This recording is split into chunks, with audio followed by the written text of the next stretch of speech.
Hello everyone, my name is Troy and welcome back to the KotLC Fanbase. I am so excited that you are here today. Today we are going to be doing another part to a series that I really love making, which is the Who's Most Likely To videos. This really gives us a great chance to dig into some of the characters and what they would be most likely to do in some of the funny situations that I picked out. We are going to jump straight into this video, but before we do, you already know, please leave a like on this video, subscribe down below for more content like this, and comment your answers to the questions that we are about to go over.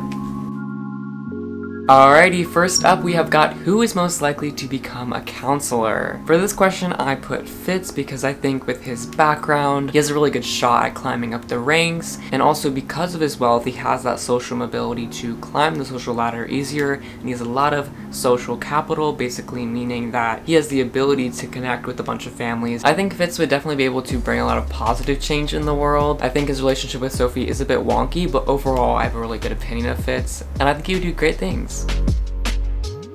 Who is most likely to get an embarrassing tattoo? I wonder if anyone will disagree with me for this one, but I put Keefe. I think Keefe would be the most impulsive character and do something silly like get a tattoo. I think those are little things that really make Keefe happy because he's surrounded by so much pain and guilt and trauma that little things like a tattoo that he could glance at every so often, it would really light up his day, I feel. I feel like Keefe disregards rules and society the most. I mean, he's a troublemaker at heart, and so I feel like him getting a tattoo is the most plausible. I feel like also someone rebellious like Tam or Lynn could also get a tattoo. I mean, you saw what they did with their hair. But I'm gonna say Keefe because he really does not care. He doesn't care about Sophie being unmatchable, so he clearly doesn't really care about what society thinks of him.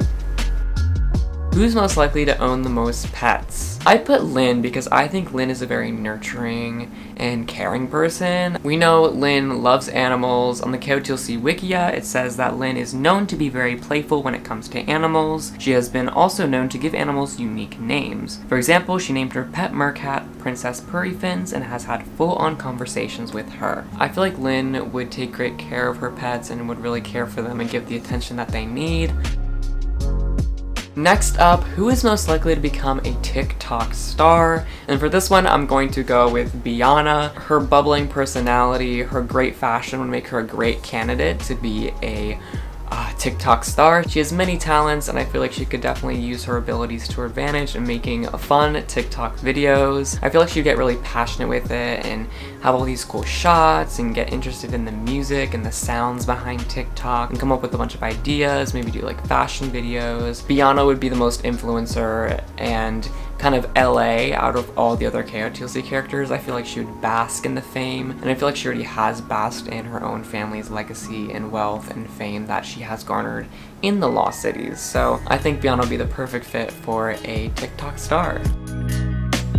This next one might be a little controversial, but who is most likely to get away with murder? I feel like some of y'all might disagree with me, but I'm actually going to put Dex for this one. Dex would be the best person to cover up a murder. I'm not going to say he's most likely to murder someone, but to get away with murder, it's going to be Dex because he has so much knowledge. He has his ability as a technopath to kind of manipulate the things around him. He's also just a very smart person in general, so I feel like if he wanted to hide something, he would hide it, and he would hide it well. And I feel like if he did it right, they wouldn't even know that someone was murdered because Dex would be that good at getting away with it. Dex is a cinnamon roll and would not hurt anyone, but I'm just saying he would be a great person to work with to cover up a crime because he's got those skills. Who is most likely to leave their keys in their car? I'm gonna put Sophie for this one because Sophie is the most clumsy. I feel like she's also just a bit reckless. I feel like maybe sometimes she rushes into things and she doesn't think things through. That impulsive nature kind of causes Sophie to be a little bit less organized and a little bit more passionate about her work for the Black Swan, but I could definitely see her being in a rush to do something in the human cities. She's driving in her car, she's zooming, she gets out of her car, she leaves the keys in the car and locks herself out. Who's most likely to talk to animals? In a similar way that I think Lynn could work at the sanctuary, I also think Jency would be a great fit for this. I mean, Jency is unmatchable currently, so his skills would be needed elsewhere in terms of helping out the animals in the sanctuary with Jurek. But also, Jency has that kind of bubbly energy that I feel Biana does, that comes with, you know, dealing with animals or kids. He also seems like a very nurturing and caring person, and that is just shown through his reaching out to Sophie in the first day of school and walking her to her classes and kind of including her in his group, the Drooly Boys, in the first book. We're talking about animals a lot in this video, but the next question is, who is most likely to get a pet snake? And I'm going to put Tam for this question because I feel like it would really suit his vibe. I feel like Tam would not be afraid of a snake, and actually he would find it pretty cute. I also feel like he would do it to annoy his sister Lynn. I feel like Lynn would be scared of snakes, and Tam would use his snake as a way to taunt his sister. Tam would be the person to be a little bit petty and scare his parents with a snake for what they did to him and Lynn.